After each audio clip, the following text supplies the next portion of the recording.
Assalomu alaykum Instagram va YouTube obunachilar. Sizlarga zo'r lokatsiyada hali YouTube, Instagramga chiqmagan videolarni bugun sizlarga chiqarib beramiz.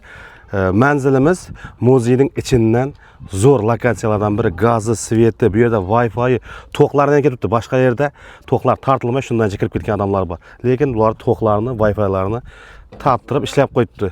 Kelasiz, yashaysiz. Mana shunday bo'lib ishlanadi ellar, chaydaklari. Keng boshqa eksotiklarga qaraganda bizlar xudo xolasa obzorni boshlaymiz. Обязательно sizlar like-ni bosishni unutmanglar. Bizlar boshladik.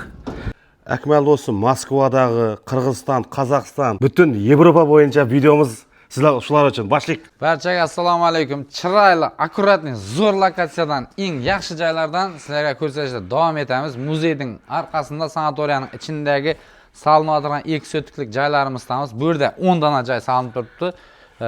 Uchovi 110 kvadratda. Ba'zicha 5 tayinda 10 dona joy tushadi общий. Ekovi 130 kvadratli. Endi joyimizning planirovkalari bilan tanishtirib o'tamiz. Joyimiz remontni eng so'nggi etabiga kelib turibdi.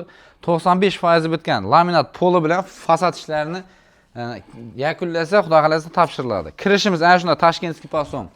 Kirish bo'ladi, darvozadan kirish.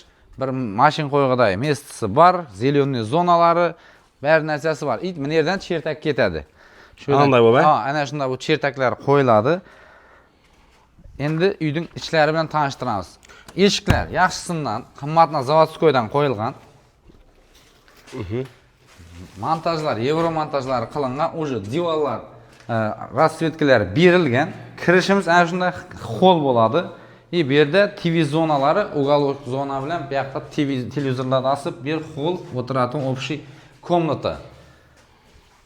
Endi zallari boshqasini tanishtiramiz. Başından da narxini aytib beringlar. Narxi 460 million so'm, 250 million so'm bilan kreditga chiqadi. 130 kvadratligimiz ham tanishtirib o'tamiz. Uning narxini shu yoqda tushirgan vaqtida shu yoqda aytamiz. Bu yoq 6x4 zali bo'ladi. Akfa radiatorning yaxshilari, akfa aynaning yaxshilaridan qo'yilgan. Yevro montajlari qilinib, remontlar ham minimalizm stilida cho'tib ketib remontlangan. Xudo xolasa endi bu yerda laminat polni bassa bo'ldi. Ana mana eshikning naleshnik, paleshnik mayda chudalari bor. Bu yoqda детский spalnisi.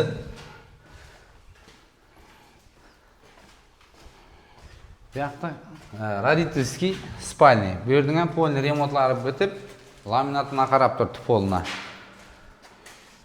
Bu yoqda tualet, banya, sanuzellari, kafellar bilan qilinib, jihozlarning yaxshilaridan qo'yilyapti. Shunda bu yerga priyam bir odam kelsa yashayveradi. To'g'ri kirib yashayveradi. Podключ variantda topshiriladi 450 million so'm. Joyimizning kuxnyasi bo'ladi. Aristollari qo'yilgan, aqlli kotellar qo'yilgan, gaz, svet hamma narsasi o'tib turibdi, kadastrlar chiqib turibdi. To'g'ri atqa o'tib ketaveradigan bo'lib turibdi. Kuxnyasining ham razmeri kichkina emas. Orqasida da kladovka hisobida xot bor. 2 metr orqada da xoti bor. O'zlaringiz uchun endi uyning mayda chudalarini addini kladovkaga solib qo'yish uchun maslab ishlasangiz bo'ladi. Bo'ladi. Qiziqqanlar aloqaga chiqaverasizlar, kelib, ko'rib, sifatini tekshirib olaverasizlar. Sog' bo'ling, salomat bo'ling. Endi bizlar 130 kvadratli joyimizni ko'rsatishga o'tamiz.